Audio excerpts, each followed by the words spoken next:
Hello, hello, hello. Can you hear me? You guys know you need to be ready to tell me that. Thank you for being here, by the way. Can you hear me? Because my mic is a pain in the butt. Oh, yeah. I do love this song. Go with another one some point. Man, this is some catchy stuff.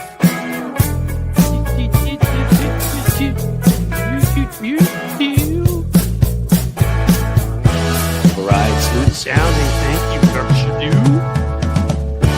Happy here, happy to be smooth sounding. Happy to be coming to you from the Queen City and Radio City. So cold as F. Well, hey, you guys are here. How awesome. And I believe you're hearing me. Let's get into the comments and see. Good beat. Yeah, you dig this song. Hear me, see me. I'm not singing a Who song, even though it kind of sounds like that. See me, touch me. Okay, well, I think I just got demonetized. In any case, thanks for being here. I know that Tony's folks have come on over. I know other people who are kind enough to be here. Thank you to you too. And I believe Hal was sending some of his folks over here at some point. So we may have some multiple raids, which is, of course, what happened on January 6th, which we Republicans like to pretend didn't happen. Those are different kinds of raids. Those are the kind where you try to overthrow your government and you're filled with a violent mob of Nazis, and you make sure that it takes long enough to prosecute the guy who led it so that we get a report that says, yes, he was guilty, he's an insurrectionist, and he should be in prison, but of course we don't prosecute him. Is that about a good summary, you all think? Good afternoon, Ronald. I see you there. Good afternoon to all of you. We're going to try stuff a little different. I'm going to start doing a few more rants in these things because I used to do a lot of them, and there's a lot of bad Republicans out there. The hearings are starting again, and there are people that just need to get their arses torn out, if I'm allowed to say that, which we'll find out. So I'm going to do that.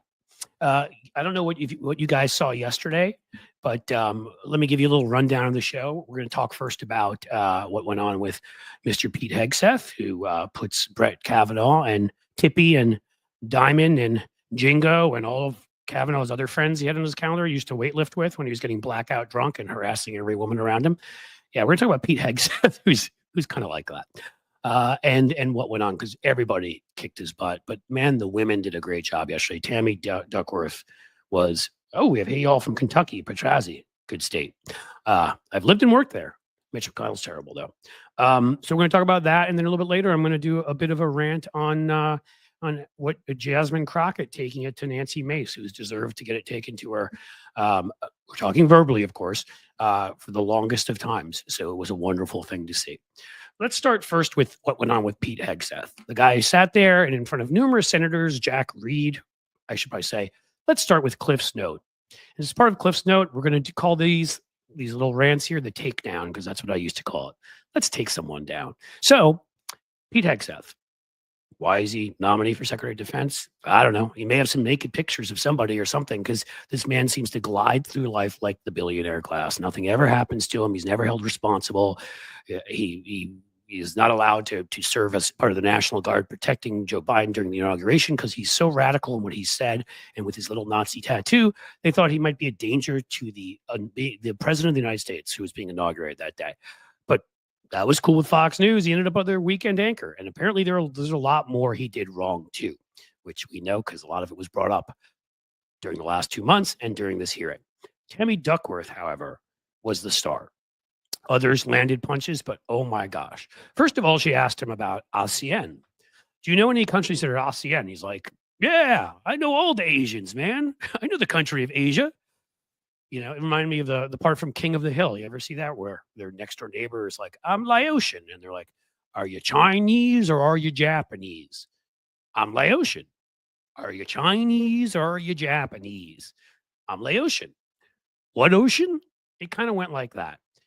He just started naming a bunch of countries. He's like, oh yeah, Asia, that country, that continent. It has Japan and South Korea. And she's like, basically shut him down. And he kept to keep one of the things he did, as they do, is he kept trying to interrupt and talk over the senators. Tammy Duckworth was having none of that. And she screamed at him at one point, and it was beautiful. But during this, she's like, no, ASEAN. He doesn't know what that is. That's Association of Southeast Asian countries. There's about 10 or 12 of them in it, including Vietnam, Laos, I believe Burma's in it, Malaysia. Look at this. I'm doing this off the top of my head. China, Japan, and South Korea are not among them. And it's an economic partnership, and it's a partnership around justice. I guess some of those countries don't have much of that. But if one of them catches somebody committing a crime, there may be extradition treaties. It's an economic, cultural partnership, all that. He had no clue what she was talking about. Again, he was like, Asian? Well, yeah, I know Asia. I mean, I just went to the Chinese restaurant down the block the other day. All right. We don't care if you eat egg rolls, and we don't care if you had yourself some great General Tso's chicken, but we do care that you know what ASEAN is if you're going to be Secretary of Defense, because it kind of matters knowing what partnerships are out there among potential allies and also potential non-allies. All right. He didn't know that. She kept repeating it. She made him look stupid, and he kind of, for once, backed off a little bit and looked like he was a scared little puppy, but he kept trying to argue. The bigger deal came later, though. Oh, it was beautiful.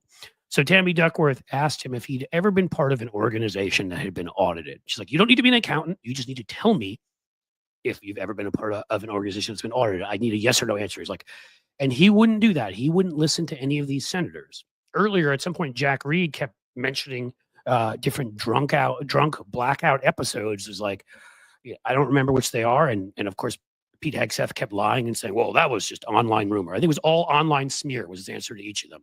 So we can just make them up. It was like, so were you yelling yippee-ki-yay and hanging out of the Nakatomi Center while you were chugging a big bottle of Jack? Online smear. All right.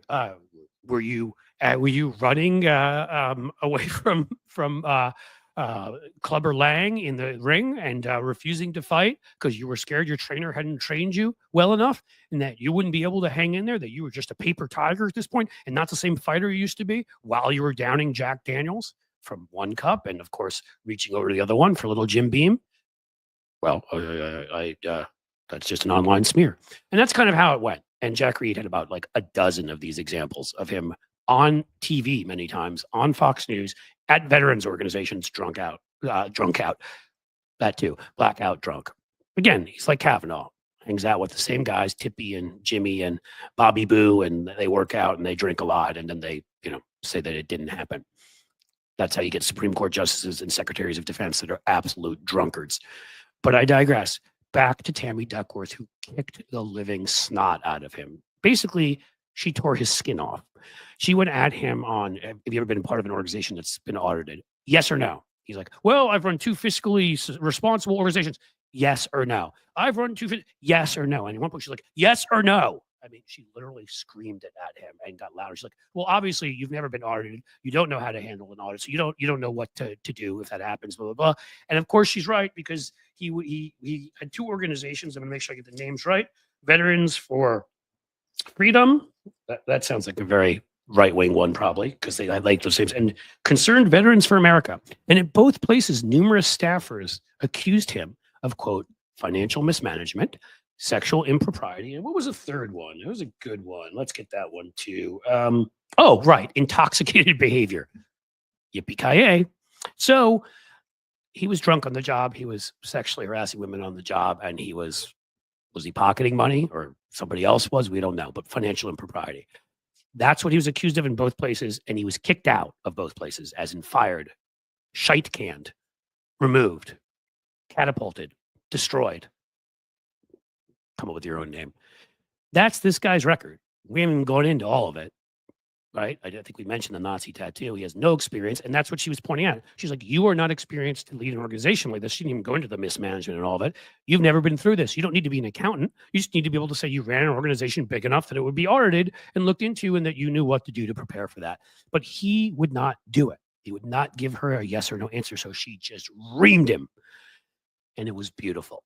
Yes, it was great when Jack Reed went after him. Yes, it was great. I think my friend Tony Michaels, whose show I was on before, was showing the example of Tim Kaine, proving that he lied to Donald Trump, which of course he did. That was really good. There were a number of people who did a really good job, but Tammy Duckworth needs to be in leadership in the Senate, like now. She is one of, again, what women did the other day. She is one of the, as far as I'm concerned, the best communicators, the best questioners, and It's time for the old guard to step aside, like in the House, where we've got young and up and comers who know how to use current technology. Current technology, it's like something out of a movie. Yes, like weird stuff, like YouTube and Snapchat. And I'm sorry, the Democrats who are of the oldest generation, again, they'll never get out of their fear of Reagan's shadow and realize that there's no congeniality anymore, that any norms have been established are ones that Republicans have ignored and are not based on the Constitution or need to be crushed. Tammy Duckworth gets that. She went after him. So did a couple other great folks in there who I think should be in leadership too. I've mentioned before Brian Schatz from Hawaii. Adam Schiff just got up there. He's tough. But Tammy Duckworth from Majority Leader any day of the week, as far as I'm concerned, and certainly for a very high position. Remember, she lost her legs, I believe it was in Iraq, in a helicopter crash, and came out of that to become a U.S. senator. She's tougher than nails, and she's certainly tougher than Pete Hegseth. And it was a lot of fun watching her tear his skin off. And that is the first rant, we'll call it, the first takedown of Cliff's Note today. So let's see if I missed anything. I can fill you guys in, but I'd love to hear from you. If you saw any of that went on. Did you catch any of it? Because it was really a thing of beauty. Steve Manning, the old boomer Reagan Democrats really need to go. They do, right? And I respect the hell of them. I wrote ads for Joe Biden. I think he had a time and a place, and he was fantastic. Okay, but Nancy Pelosi and him, they just don't get it. They don't get where the energy is of the activism. How that you can't just make a statement and then kind of that's it. Like go out and do a TikTok, right? Put up. Have a plane fly by with a banner, do spectacle, hold hearings the way they did complete bogus ones on Hunter Biden. Again, because Marjorie Taylor Greene needed to see how big his, was. All right. Well, why weren't we holding hearings constantly on Jared Kushner and others? Tammy Duckworth is the type of person, if she were in leadership, she would do that. Okay. And that's what we need to do. Okay. We have to play the game the way it's played today. And no, we don't have to lie like them. The easy part is that they're a bunch of liars, miscreants, traitors, losers, idiots, scumbags, criminals, sexual assaulters. All you have to do is tell the truth about them in hearings. All you have to do is call people in front of you, members of the Supreme Court, members of Congress. They ignore subpoenas. You've got yourself a story. And the mainstream media, corporate media sucks. We've talked about this and biased against us. And we should hopefully building our own institutions.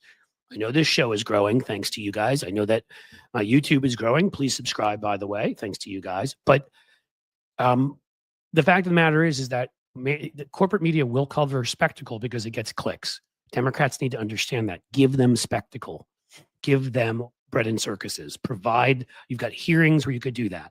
You've got state legislatures we control that can do that right now, right? We've lost control of both houses of Congress, but we've got many other places where we can. And even people can talk during hearings and have viral moments. Eric Swalwell's shown that. Dan Goldman's shown that.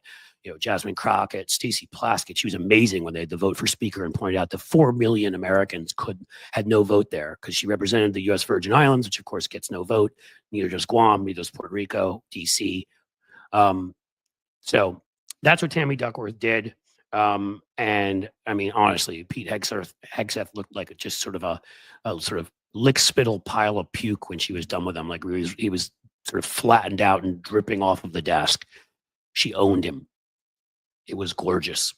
Gorgeous. Jim Williams here says Nancy Pelosi should just ride off into the sunset and retire. I fully agree. Somebody else cannot take over as leader in Hakeem Jeffries while you're sitting there casting your shadow. Okay. And also while you're getting involved in races for leadership. She stepped aside as leader. In the past, when people did that, they generally left. They might stay one term to mentor who's coming next. But I mean, look, I would put Nancy Pelosi on the Mount Rushmore of legislators. She's one of the best legislators of all time. She could count the numbers. When we only had a 1 vote margin, she got stuff passed. Amazing. Like when you watch people like Kevin McCarthy and Mike Johnson, the idiots that they've had on the other side. But again, she never should have been a spokesperson. And she's now in her 80s and Joe Biden's in his 80s. And this is not ageism. Okay. I'm in my 50s. I don't have the stamina I had when I was in my 30s. The strength, I just don't. And this is a fact of life. And I'm sorry, we're the Democratic Party. Democratic Party and liberals are not supposed to deny science. We're supposed to admit it. It's not being bigoted. It's being bigoted to say there's something wrong with people who are older for X, Y, and Z. I'm not saying there's anything wrong with them. And I will happily bow and say that a lot of these older folks did a great job. It's time to move on and let the folks who are younger, who have more energy, who have more aggression, who know what we're up against, fascism, who know that there is no congeniality left. There are no norms the other side will respect, and they know how to speak, and they need to take over. And one of those younger folks is right here, right now, and his name is Tony Michaels. Hey, what's happening? I'm trying to figure out how to stream to Tom Hartman is streaming to Substack right now, his show. And I was like, you know what I need? I need to figure this out. So I'm well, they just announced it, and that, you know, yeah, it was yesterday. Yesterday they opened up to everyone that has you got to meet certain things. So I'm trying to figure this out. I want that more. You know, I will say, you know, for my good friend Jim, who helps put these things up, you know, it's Substack and Patreon are the places for people to go and get the extra stuff they can't get here. And yes, keep sharing the YouTube as a place for people to subscribe, not become members, subscribe. Membership should be at Patreon and should be at Substack. And right now I've got the folks at Patreon right now and mine are getting, everybody's seeing the same stuff for the first week. I've really pushed it because I want folks to get an idea of what you get at different levels. And then, you know, I will deal with trying to get folks as much stuff as I can get, helping out those who have financial challenges, but then it's going to differentiate. And then at Substack for a little while, I'm going to keep doing everybody's going to get it for free. And I put you guys all in there automatically, as I sent you a note about, who are on Patreon, just so you'd be in there and you'd get something extra for free. So today when I post, as I said I would, even if, you know, I get struck by lightning, I will get home. I'll twist somehow. His arm, everybody. I'll twist his arm, I'll beat him over the head with a hammer. I'll go to Cincinnati if I have to. So he will. He's threatened me before. He's a very frightening guy. He's like Pete Hegseth on a bender.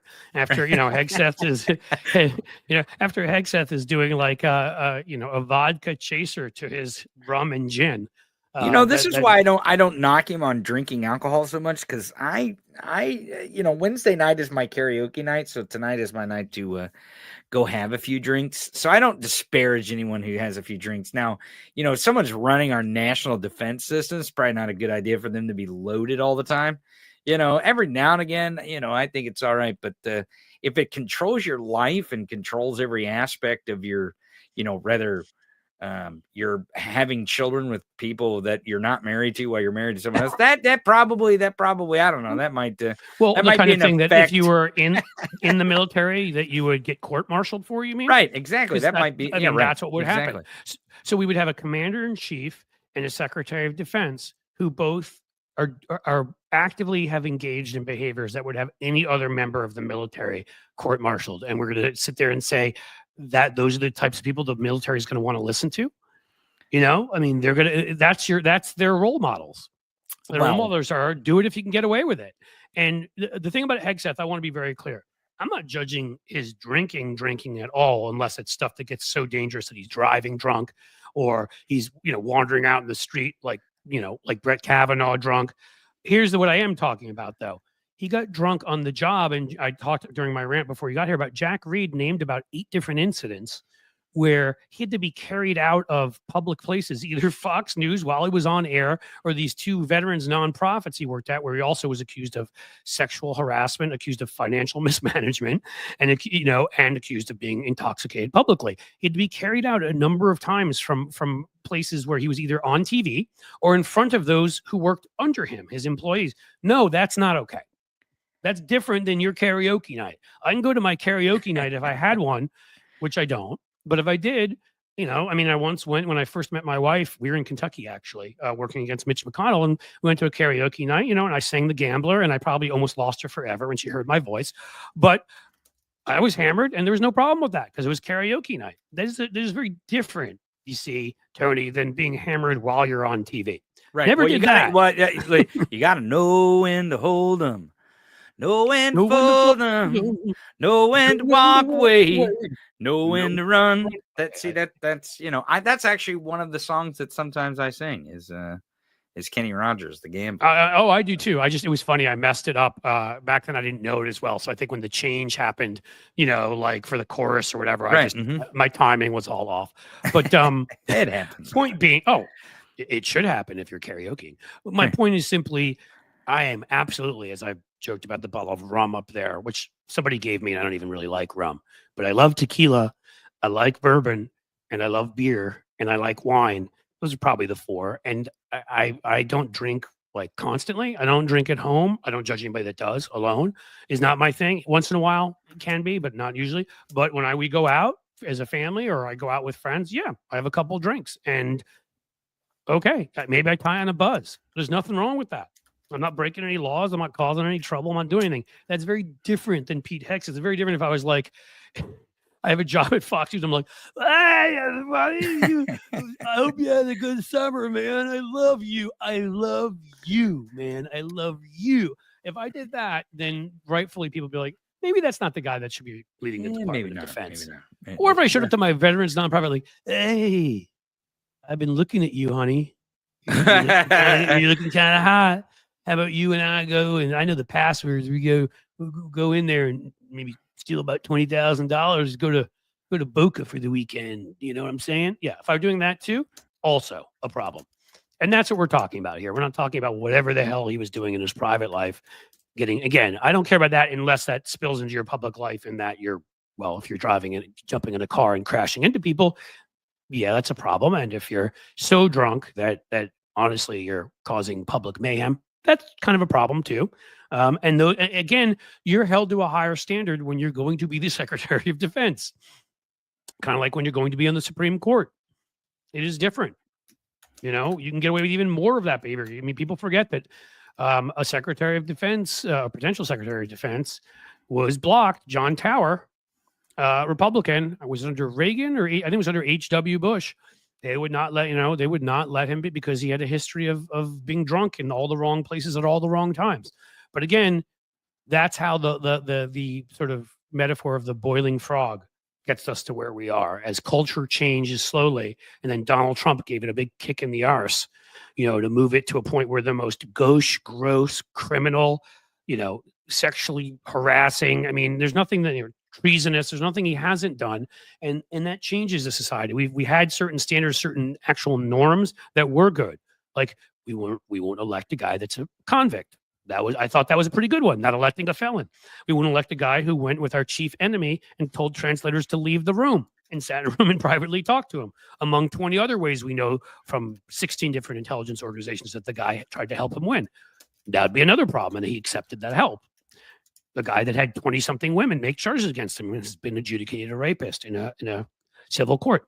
Another type of thing you wouldn't want in a president. These were all good norms to have, and they've now all been destroyed by Donald Trump. And that's what's normal. What's normal, really? Well, that's why Hegseth has a good chance. I mean, I see folks are saying he's on there right now. Like that's what the prognosticators are saying. I'm still not willing to go that far because I do think, especially with the assault stuff, I do think that Murkowski and Collins are going to have a really hard time voting for him. And because J.D. Vance resigned, they only have 52 senators. They're down to 50. So the question is, can they get that one more senator to Tom Tillis has made some relatively not MAGA statements in the past. He's one. There's a couple others. But, anybody who was relying on Joni Ernst, who I think actually was assaulted in the military and now is supporting him. Because if you ever forget who they are and they're willing to trade any part of their soul. I'll get to my ladder pullers. They're ladder pullers. That's what they are. They're ladder pullers. And I want to say one more thing about this is that if there is from such Hal a Sparks, MAGA, the sparklers are here. Welcome. Oh, great. Sorry. Go ahead. Hey, sparklers. The MAGA mandate, if there is such a MAGA mandate, why is it so difficult for them to confirm Pete Hegseth as Trump's pick for DOD? If there's such a MAGA mandate, it seems like this mandate is kind of flaccid. Maybe that's how Pete Hegseth rolls when he gets too wasted. He's flaccid. I mean, that's, apparently according to Stormy Daniels, that's a big problem for Donald Trump too. It must be a Trump supporting thing, trait. Usually when they are obsessed with someone else's, and I've seen, by the way, while I was doing my first takedown as part of Cliff's note, I saw that some of you were kind enough to give me some to send some super chats or things I just saw out of the corner of my eye. I will make sure to to highlight and thank you all. I really appreciate it. But back to what Tony was saying. Where were we? I believe we were talking about Pete Hegseth not being able to get it up. The vote, that is, the vote in the Senate to become. Well, that was the word I was using for a while, and I don't know why I stopped to just describe the Republican Party because they hate it. And again, there's so many of them who clearly are hiding either their true sexuality or their asexuality or the fact that they're cheating on their wives, and the ones that all lecture us on what we should be doing. You can just guess. And Hegseth is also like Donald Trump that way. Perfect example, right? I think it's been 3 different women now, and he has how many kids with them? 6 or whatever, And again, well, I would even say for certain other secretary positions, maybe that wouldn't be a thing, as gross as I find it. But when the people you're leading are court-martialed for that behavior, you can't lead that group of people. Like that in and of itself, you can't be a leader of anybody. I don't care if you're at a company trying to lead workers, which is why we've had so much strife in corporate America, because they're all like, I'm going to pay myself 3,000 times what we pay you, and I'm going to treat you like utter crap. And a leader is somebody that engages people, brings them in, is a role model for them, and and he can't be, because he's an utter scumbag whose own mom said he was an utter scumbag to women before, of course, she recanted, as they all eventually do, like Ivana Trump did with the rape charge against Donnie when she was getting, or Ivanka, which one's which? I don't remember. Who cares? It's probably happened with both of them. So in any case, oh no, that didn't really happen. I just put it in the divorce proceedings. I mean, they do this so often where they recant later when it's important. And so, I mean, we have the email. We know what she said to her son. We know that she knew her son's a drunk and treats women awfully, cheats on them constantly, and cheated on any wives. And I don't know if the Fox News producer is even a wife. And again, this has something to do with like old values of, out of wedlock, which is a term that should be put away for all time, or whatever it is. It's nothing to do with sex outside of marriage, nothing to do with sex inside of marriage, nothing to do with, it has to do with, if you're going to lead people, you need to lead by example. The men and women under him are thrown out of the military and court-martialed regularly for that kind of thing, for that kind of behavior. He cannot lead those people. That's it. And so period. And then you get into all the rest of it. It's kind of hard to lead, let's say, Jewish and Black and other troops when you've got a Nazi cross on you. That makes it challenging. When you've made disparaging remarks that as recently as, who was it who brought that one up? That was somebody else that nailed him a number of times about women serving in the military. And you've said that as recently as like 6 months ago, that women should never be in combat. I believe he said that's a hill I'll die on. You first, bud. You go right ahead. Yeah, go die on the hill. Actually, I'm gonna go die on the hill with Substack. I'm gonna go try to figure this out so we can stream over there. So go figure it out and stream me to your Substack. Okay. Oh, sure. If I can figure it out. If I can figure it out, we'll get it figured out. All right, Cliff. Thanks. We'll see you. Hey, thanks for checking in here, Tony, and thanks for the raid. We'll see you. We'll see you soon. Take it easy. Yep. Rate it soon. Oh, absolutely. So as this is an episode where we're talking more and more about Democrats who've kicked Republican rear, I thought we might jump into a second example of that occurring yesterday. So let's give you Cliff's Note. I almost said Cliff's Notes. Cliff's Note 2, Electric Boogaloo, and also known as the second takedown. And you guys see what Jasmine Crockett, who we love and adore and is outstanding, is young, Black, female, has broken through many a ceiling to get to where she is, and is a member of Congress and probably one of the literally ass-kickingest, most eloquent, smartest members there. Anybody see what she did to Nancy Mace? You remember Nancy Mace? Nancy Mace was the woman who, and was I think she may have been the first woman to go to the Citadel. So she broke a ceiling too. And she ran as a moderate Republican back in the day. And on the day of January 6th, she was interviewed on the news. And like other Republicans who ended up voting for impeachment, especially ones who'd been in the military, Pete Meyer comes to mind. She was outraged, horrified. Oh my God, how could Donald Trump do this? We're really going to have a reckoning. We're going to have to, all over the place. One of the few days I've watched cable, she was everywhere. Right. And then when she realized that Donald Trump was going to challenge her in a South Carolina primary, she changed her tune. and became an evil, awful, nasty, hypocritical, just scum. She, of course, was one of the ones who turned against, with Matt Gaetz, who turned against Kevin McCarthy, which we don't care about. We only mentioned that she was in league with Matt Gaetz, a guy who every time he talks, his forehead seems to grow. And of course, never will be attorney general in his life. He's got a great gig at OAN and or whatever it is. Really solid channel there. In any case, Nancy Mace pretended she was a woman of principle. And of course, she lacks any, because she is just like the rest of her party. Again, leadership comes from the top. And she looked up at the leaders and said, I'm going to do what they need me to do. So she needed to win that South Carolina primary. So she became a maggot. And she started attacking all sorts of moderates and anybody else who wanted to find a path to work with Democrats on anything. And it all came to a head more recently, where she decided that she was going to make, and again, I hate this. I don't know if I can say this say this word on here. So let's call it tans, on tans issues, okay? About tanning.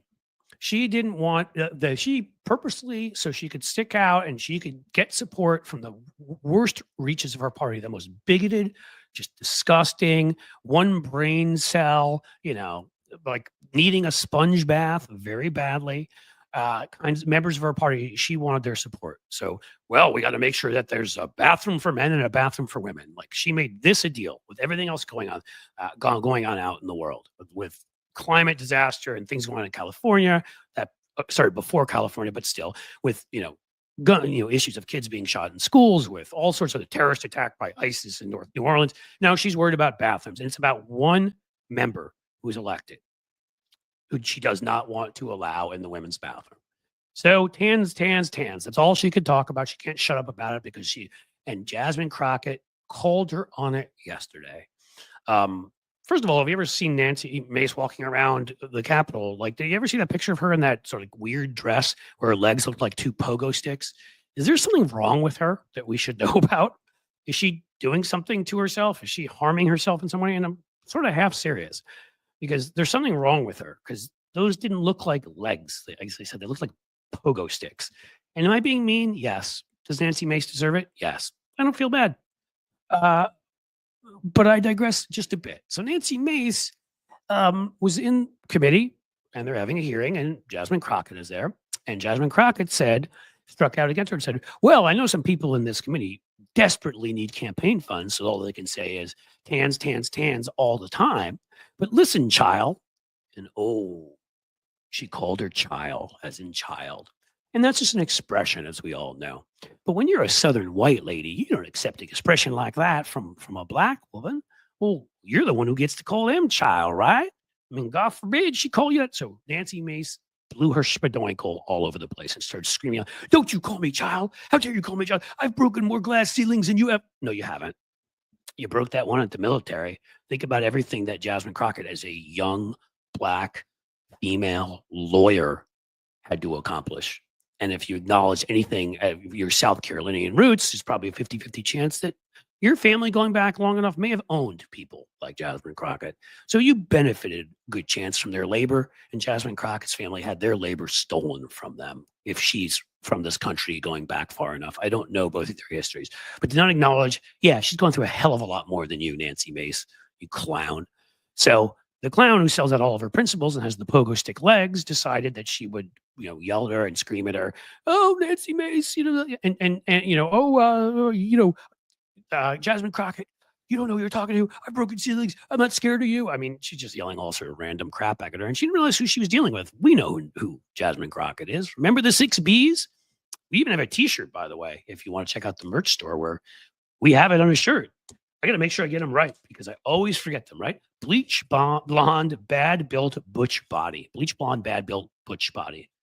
That was fantastic. And of course, that sent MTG spiraling and losing her mind. That's who Jasmine Crockett is. She knows how to hit back. She's not one of these older folks in the Reagan crouch. It's like, oh, are Republicans going to hurt me? Are they still really popular like Ronnie was? No. Jasmine Crockett kicks butt. And so she's done it to MTG. Why would she be scared of Nancy Mace? So she basically sat there as Nancy Mace tried to say to her, and again, this is who the Republican Party is. She's like, you want to take this outside? She actually said that. Sitting congressman said, do you want to take this outside? I thought maybe next we get some cool pre-Civil War stuff. Maybe there'd be a duel. That's Nancy Mace. White supremacy in a bottle or in pogo stick legs. I mean, I'm sorry. I don't think everything is racism, but I think a young black woman questioning this woman from South Carolina who served in the military, came from a long family, I believe, in the South. She wasn't going to have any of that. So she lost her mind. She challenged her to a fight outside. And of course, then they started calling for order. But the key here is that Jasmine Crockett did what she does. She stood her ground, didn't give in to Nancy Mace one bit.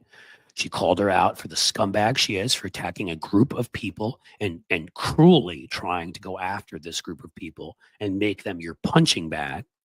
And then she turned Nancy Mace into hers. And just disrupting their ability to speak about issues that are important to this country because, well, she needed to be able to do her thing and, you know, raise money on going tans. And so Jasmine Crockett called her out for her bigotry, mocked her. I don't know if the child thing was on purpose or not. It is an expression. Got to Nancy Mace, which means it was a good job. And the end result is Nancy Mace was made to look like a fool, humiliated. I mean, her own party was telling her to shut up because she started yelling about taking this outside. I guess she thought it was January 6th again, and she gets a redo. You know, that time she was on the wrong side. She actually said Trump was wrong. She was like, wait, do-over. I get to call one do-over. Backsies. I want to be part of it. And maybe she could join some of the other sick folks who served in the military and attacked the seat of our capital for the first time since the War of 1812. Yeah. Well, you can't attack our capital because you can't even defeat Jasmine Crockett, who owned your ass. So keep going, Jasmine. We're all here. We got your back. And that, my friends, that will be our second takedown of the day. It was brilliant and beautiful. And I will look again for further conversation. Did I miss anything? I think I covered all the important parts of this. That's right. There it is. I have to try to say it again. Where is it? Bleach blonde, bad built, butch body. Say that 10 times quickly, folks. What do you think? Talk to me. I'm a Hal Cult member, Brandon Woods. That is a good thing. I get from Naomi Lou-Fried. I love Jasmine. Good. We all love Jasmine. And again, guys, I'm telling you, Mace Borders and anorexia, Cynthia Rice. Yeah, that's something I didn't want to say. And of course, I have a group of people that would call me sexist. They may already just because I've made fun of her legs. But, to me, there's a point where when you get so personal with other people and her attacks on Representative McBride coming in have been so personal and so nasty that I'm sorry, I don't have any sympathy anymore. And no, I'm not going to say anything that's blatantly we would consider sexist because I don't believe it. I wouldn't be like, you're worse, Nancy Mace, because you're a woman. Well, that'd just be stupid. But I'm going to make fun of her legs. And if you don't like me for that, so be it. So what do you think? Who else do you like? Give me some names, right? Close, I've just shared your Twitch stream on Blue Sky. Thank you. That is fantastic. I don't even know how to do that. Or I guess you just shared it in sort of a post. I put it in a post I put up there. That's really all I know how to do. I don't think they allow us to stream there yet. I'm pretty sure. That's why I'm loving what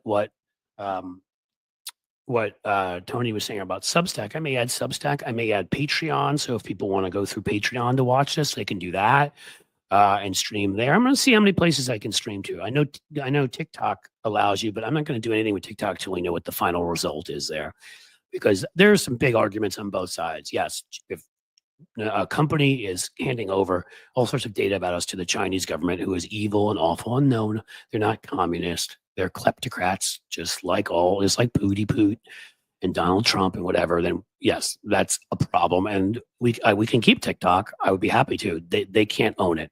Anybody who's a national security threat, which by the way includes Elon Musk, should not be allowed to have contracts in the United States and should not be allowed to own companies here. That's my belief on Elon Musk right now. Don't believe he should be allowed to own Twitter. Don't believe he should be allowed to own anything, or get the hell out of the country. Go back to apartheid South Africa, where you formed your original opinions. You'll be more comfortable there anyhow. We really care about these things, about our national security, and we're not just mouthing the words. So that's with TikTok. I'd be happy for it to continue. I don't want, obviously, some crazy Trumper buying it. Even just an objective source who doesn't care about politics buying it would but whatever, we'll see. Who's saying they're blocked on here? I didn't block anybody. Block me, baby. Sylvan Coiffon. And then you said, I like Cliff. So block you and you like me? I ain't blocking you, man. There's no blocking. Well, I have this moment, but think about others. That was a conversation I wanted to have because we need to get Democrats back. So we need to give them the courage. Listen, if you want to mention some commentators, throw them out here. I'm interested to hear who you think are the ones that kick butt in the commentator class on the left. I'm interested to hear about electeds who you think are on the Jasmine Crockett, Tammy Duckworth kind of level.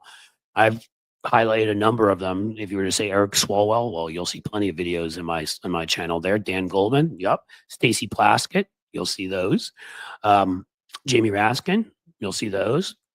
The biggest irony of them all, and the one that actually kind of hurts a bit, and more than that pisses me off, is one of the ones I used to put up there was John Fetterman, who went from being an ass-kicking Democrat to somehow becoming is he a Trumper at this point? If he votes for Pete Hegseth, I mean, I get he's doing some things because he's worried about being reelected in Pennsylvania, and I give some leeway on that.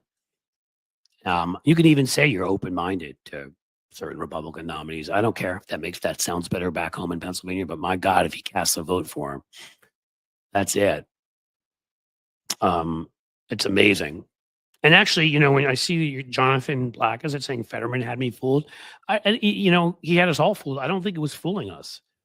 I think he has these beliefs. I think, he was who he was when he was mayor of that town. I can't remember the name. I apologize. A small town. And he used to put tattoos on his arm for every person who was killed. I think that was all real. I really do. And I think his persona was real. I just think he saw what happened in Pennsylvania and he's scared. And I didn't think that was him. I thought he was a guy that had the courage of his convictions and would say, Bob Casey lost in Pennsylvania. That's a shame. He was running against a billionaire. It didn't help. And it was obviously Trump won it. But Fetterman has always appealed to certain Republicans just for his whole look and his whole anti-establishment being. He doesn't need this. And how he doesn't know he doesn't need this. He ran a smart campaign last time, mocking Oz and doing stuff. So he easily could have thrown a bone just to the folks, the MAGA nuts, and voted for the people who we know are going to make it. Let's be honest, Stefanik is going to make it. Gravel Pit McGee there from South Dakota, who takes cricket is going to make it. Marco Rubio is. So there's no point. You don't need to oppose them. Vote for them. But the ones that, and none of them are good people, by the way, and they all have some level of scandal. They're Republicans.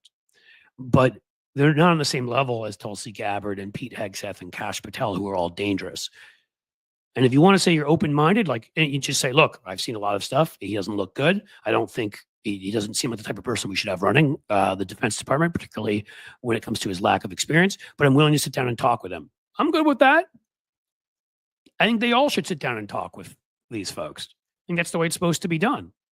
But don't signal. You don't have to sit there signaling so much like, oh, I could support him.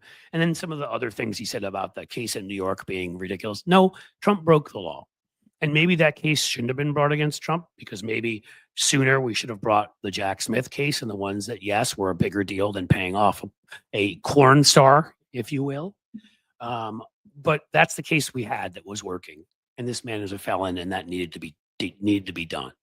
I wouldn't have cared at all about that case if they taken this guy up on stealing state secrets and insurrection, some of the other things he did, and they'd moved quicker on that and gotten it done and been aggressive about that. But to sit there and compare it to the Hunter Biden thing, where Hunter Biden actually did nothing wrong except pay his taxes late and fill out a gun form wrong, again, in any other atmosphere, any person who didn't pay their taxes in time and filled out a gun form wrong would literally be the hero of the week at TPAC, or is it Teabag Pack, whatever their stupid thing, TPUSA. I mean, they would love him for that, but his name's Hunter Biden. They were cruelly going after somebody to get to his dad. That's not what was going on with Donald Trump. All right. He did break the law. So And look what happened in the end. He got no penalty for it. No time in prison, nothing, just he's a felon.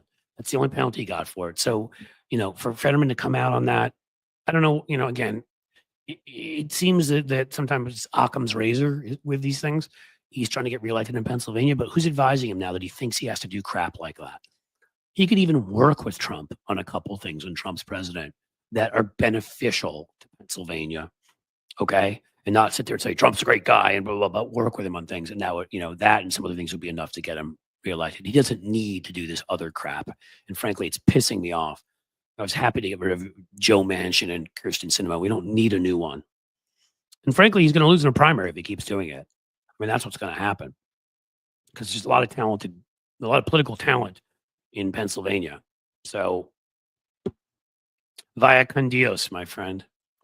But I didn't mean to go off on all of that. Yeah, I've gone off on Merrick Garland before Dawn Quinones, if I'm pronouncing it right, plenty of times. And yes, I blame Merrick Garland at the very least for the lack of public relations savvy and willingness to do anything. I mean, right up to releasing the Jack Smith report at 1 a.m. the other night. I mean, it's like he's gone out of his way to not win the battle of minds, hearts and minds. And that's part of the reason Trump won, because he was able to rewrite the history of January 6th because nobody else was doing the talking. Whereas the Attorney General could have had a weekly report to update Americans on what was going on and made sure people knew that every week repeated this was a domestic terrorist attack. It came from the highest reaches of government. Donald Trump was president. We can't talk about specifics right now, but MAGA, Proud Boys, whoever were involved definitively, blah, blah, blah. Okay. Did Nancy Pelosi just go bad, or have all these old people had strokes and we don't know about it? No, they've gotten older and they've become so part of like the DC insiders. Nancy Pelosi actually was a young liberal at one point. We do have to put all of this in the context of and remember that nuance and that are important, that we don't just throw out a blanket. There are plenty of laws, including Obamacare, laws that didn't get into enacted immigration reform, climate legislation, because the Republicans were able to block them in the Senate, that she got through the House when Obama was president. She was amazing at the legislating, and often on very progressive things. She just now protects, she's older, she's got friends who are there who are older like her, she's protecting them against the young upstarts, and that's not what we need right now. We need just the opposite. And she shouldn't be out there speaking at all. Again, have Jasmine Crockett out there speaking. Have Tammy Duckworth out there speaking. Have other folks we've talked about. So, Garland bowed to the pressure of, and no PR, no educating the American people. He let Trump fill in all the blanks and lie about it. And, the legal stuff, it certainly on a PR level wouldn't have hurt if he'd appointed Jack Smith literally the next day after he was there. Could John Roberts have kept delaying and immunity? Maybe. Public relations to make it clear that this is a priority, to on the first day of the administration announce that we're going after the former president for insurrection would have been a hell of a message, and it would have kept this stuff out there, and it would have allowed them to move quicker, and it would have made it harder for the Supreme Court to stop the legal case. So I don't want to even talk about Garland anymore. The sooner I don't have to say his name and he is gone, the only good thing I can think of about the Trump people taking over is that Garland disappears somewhere, that I'd never have to see him again, except for when history books are written about how he was easily one of the 5 worst attorney generals in the history of the country, and that may be too generous. I do know how you feel about him already, Jim. As you know how I feel, but it's hard for me when his name comes up because some anger bubbles up. But Pelosi, again, I think for that one term, Biden did a great job. I would tell you now, looking back, Biden legislatively did an amazing job. Foreign policy, for the most part, did a very good job. He got us out of Afghanistan. The Republicans started to turn it into this big mess. Trump had set the date for leaving. I think when you looked in hindsight, he did an amazing job getting people out of there. The longest war in this nation's history, a ludicrous war to still be involved in, accomplishing nothing except for making defense industry guys rich. So huge win there. Some other big wins on foreign policy. Big win on climate, which is part of foreign policy in his Inflation Reduction Act. But again, he was not nearly as effective as Kamala when she came along, from a younger generation, at fighting back, at mocking Republicans. He wasn't used to doing it. My opinion now in hindsight, I mean, well, it wasn't hindsight, I said it back then, is that he should have never run for a second term. And then, because that is what he said when he ran the first one, is that he'd be a bridge to the next generation. I think he should have done that. Would we have won? Not necessarily. Incumbents lost around the world, and we were the incumbent party. I'm not, there are certain racists and sexists if Kamala had been the nominee, and there's certain people that would hate other people for other reasons. I'm not going to retcon any of that stuff. I don't know what would have happened, but I do think this is just part of a broader sort of, it's time for the 80 and 70 somethings to go. When Gen X, and I'm Gen X, but I'm the middle part, when the leading edge of Gen X has hit 60, which is where we are about now, Gen X is ready to take over, okay? And not just Gen X, don't get me wrong, all right? Gen X, millennials, Gen Z. But they should all, every single, as far as I'm concerned, committee, important communications hub, everything should be run by people from Gen X on down at this point. Everything. And we would be better off. You say Stargal 46, Joe Biden should have stayed in the race. I truly believe Joe would have won. He might have. I don't know. I will say I don't know either way at that point. I don't think it ever should have gotten to that point, is what I'm saying. At that point, there weren't a lot of great options. And, I saw the numbers that had him buried in the dirt. Now, granted, maybe the racists and the misogynists would have stuck with Biden, but then maybe the ageist don't vote for him because the media kept harping on his age. I just don't think we can know. So I think it is what it is. See, someone saying Pam Biondi, of course, said that he would answer the 2020 election. Get used to it. I think any of these folks who come in are going to avoid that question if they're asked, because of course they know if they go against Trump that they'll get dumped. This is what he did for his own pathetic ego, his own flaccidity, as we talked about earlier. Flaccid. It's a good word.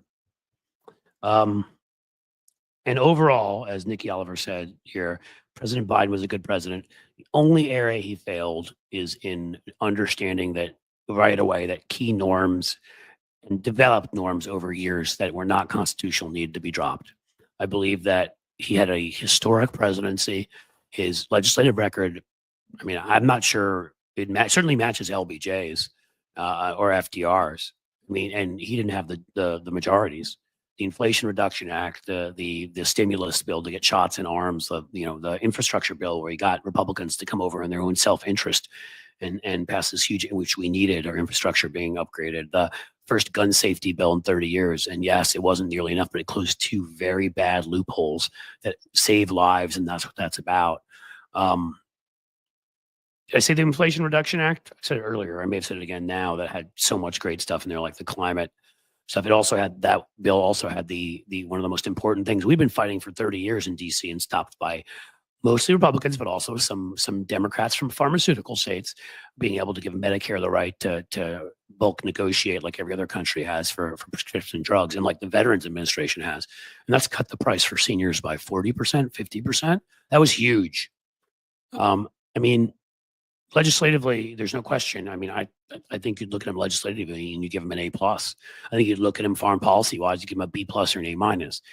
In democracy and protecting democracy is where the only place where he failed, where he wasn't up to the job of, because again, that list of things I always give here, from the debt ceiling to the filibuster to the number of Supreme Court justices that aren't in the Constitution, after an attack on our Capitol and an attempt to overthrow the government, it should have been, okay, all hands on deck. We're expanding the size of the Supreme Court, and we've got the majorities, and you know how we're going to do it? We're going to do it because the filibuster is not constitutional. And of course, Kamala Harris is going to, as the presiding officer in the Senate, because the majority leader position was created, it doesn't exist in the Constitution. We're going to have Kamala Harris stand up and say, call a point of order or whatever it's called, and say that it is unconstitutional. The Senate was written as a majority chamber, kill the filibuster, and then we could have passed all the legislation we wanted. We could have added states like DC and Puerto Rico if they wanted, Guam, whatever. We could have stepped forward on choice and guns and all these kinds of things. And then we also could have passed a bill saying that, due to the fact, quite frankly, this is true, okay, this isn't me just hiding from politics, that the United States has grown 11 times since the end of the Civil War. And the end of the Civil War was the last time we added a justice to the court. Well, you know what? They reject 99 point something percent of cases. They can't even do their jobs. The Supreme Court shouldn't be 9 justices beyond the politics of it because they don't have enough people there. And if you want to depoliticize it, you add more members and you have a rotating cast to look at different cases. So the right couldn't game it out and try to send like an abortion rights case there because they wouldn't know which justices they're going to get. Expand it. People said 13. I wouldn't do that. I'd expand it to 17. I mean, a country got 11 times bigger. The least we could do is make the court maybe 2 times bigger. 17 justices, panels that handle different cases. Now, if he'd done that with the Supreme Court and other courts, by the way, and said, Constitution says, no specific number, Constitution says, no filibuster, there's no debt ceiling. You think you're holding me over a barrel? It says in the Constitution, we pay our debt. It was an accident of history because we were spending so much during World War I. Nope. You don't get a right to vote on that. We're just paying the debt. Using those things, because these precedents that had formed based on nothing but some of the mistakes or the way the country used to be more, the parties used to get along better, so we didn't run into trouble with them. For us to function, needed to be eliminated. And that is where Joe Biden failed. And that's why, as someone who worked for him and respects his presidency, again, in 2020, not in the presidency, just on the campaign, I will say that he was willing to break a couple of things along the way, a couple of norms to get some judges through quicker. He was willing to break some norms in what he was willing to say about Republicans. There were some things he was willing to do. I'm trying to think about. So I wouldn't give him an F or a D, but I'd probably give him about a C or a C- on that. And that's an honest assessment. But the truth is, he's a top 10 president. We just have to hope that history can record that because of where we are now. Because the one big thing where he did not do enough, in the end, that and Merrick Garland and the corporate press being a joke and right-wing media disinformation and Vladimir Putin disinformation and racists here and every other reason you want to give allowed a complete joker, jester, clown who probably sniffs his own feces to end up becoming somebody who is going to be the president of the United States again soon. And he's a traitor. So Electoral College needs to go as well. Mark Lamont, I agree with you. That's not as easy as the other things I said, because that is in the Constitution. There is something called the Interstate Compact. They really need to give it a sexier name. How about the winner wins? Where if enough states, there aren't enough yet, but if over 270 states with over 270 electoral votes get in there, then we can, then it won't matter anymore. The Electoral College will cease to exist. And that is something that we can do and push for that. But Constitution, anything that's going to take a constitutional amendment is going to be tough. And by the way, I said earlier, states, that's not a constitutional amendment. You just do that. You get rid of the filibuster, DC would become a state immediately, right? Puerto Rico would become a state. I don't know. We have to look at the size of the Northern Marianas, U.S. Virgin Islands, and Guam and decide if combined they have similar enough interests that they could be a combined state, or even though some of them only have 200,000, if they need to be their own states. Wyoming only has 500,000. So I don't know, but we could have, put it this way, there's no way we should have added fewer than 6 senators. That would have mitigated some of the problem we're dealing with. That's also in the Constitution. It gives two senators to each state. So, the cow states like South Dakota and North Dakota and places like that have no actual people end up sending 2 Republican senators almost automatically. That would have made up for some of that. These are all things that could have been done. The Electoral College, the compact is the only thing that we can do with that because that is constitutional. Get a job, you eunuch. Father, son. I don't know who you're talking to, but if you are somebody, let me know if that father, son person there is a troll. Because if they are, then I'll have mean things to say. But I've jumped the gun on this before. If that is somebody responding to a troll, I will wait and see.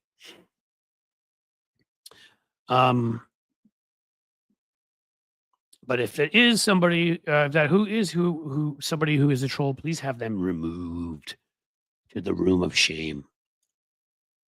Sylvain Coiffon, Pelosi had plenty of decades to protect abortion, never did. Well, that's not fair. They did pass a number of bills in the House to enshrine abortion rights, and it never was passed nationally. You can go after Nancy Pelosi on some things, but always was very pro-choice and always supported pro-choice bills and tried to push them. She wasn't in the Senate, so it wasn't like she had a right to vote on Supreme Court justices, but influential and who ended up in Health and Human Services, that they were pro-choice, and that we fought on that issue in 2018. I was part of a group that ran these nationwide campaigns, and that was one of the issues. No, I don't think that's her. With respect, Sylvan, because I agree with a lot of your points. I don't think that's her. I think it was an arrogance in thinking they would never actually overturn it. I mean, they were like, kept stepping on their own wanks, if you will. Like they're like, all right, we got Souter on the court, we're going to overturn it, and then Souter wouldn't do it, right? They kept getting people on the court that may have been right wingers, but were sane enough to be like, we're not overturning abortion. Even Kennedy, right? And what's her face, Sandra Day O'Connor. But they finally got their people, and that's why once it became clear they had their people, they were going to get their people. The minute that Biden was in office, again, you get rid of the filibuster and say it's unconstitutional, which it is. You're able to enshrine abortion rights in the Constitution. And the last one is right now that frustrates me is the ERA. Think about the energy we'd be given with the Equal Rights Amendment. It's funny, I just clicked on this 250 comb. ERA was never ratified. If it had been, do you think we'd have abortion rights issues? Probably not. I haven't read every bit of it, but it could be ratified. It literally could be in office right now. It could be enacted right now. What Joe Biden would need to do is stand up again and say, screw this, whatever precedent's been created or whatever. Congress passed some lame ass thing where they tried to say, well, it has to be for an amendment to be passed, it has to have a time limit. Constitution provides no time limit. It's pretty clear about that. So whatever dumbass thing they passed doesn't matter. So the fact that we've gotten the last couple states 30, 40 years later recently means the ERA is just sitting there. And my God, like the goodwill and firing people up if Joe Biden would go and demand that the parliamentarian, who I don't think would give him a fight on it, I could be wrong, would publish the ERA and we get an Equal Rights Amendment in there. What a great way to go out that would be. I don't see how they don't see it, and I don't see how they don't do it. Again, stop being scared of what Republicans are going to do. They're always going to do the worst thing. They've proven it. You can be nice to them and they'll do the worst thing. But come on, guys. I don't think anybody here gave me examples when we're talking about, oh, Jim, I see you're telling me that person was a troll. Well, I'm sure they're gone to their nice little hub in their basement in their PJs with their lube and whatever else they need. Good luck, my friend. Did anybody actually sort of give me some ideas of ads? You can appoint mods in Twitch to ban trolls if you wish, from Cosmic Rose. I'd like to. I don't know who is coming here from Twitch. So if somebody can let me know who we're talking about, I would love to. You will be appointed. I will knight you with a sword. I don't think I have a sword around here, but we'll find one, man. And you will become the troll destroyer.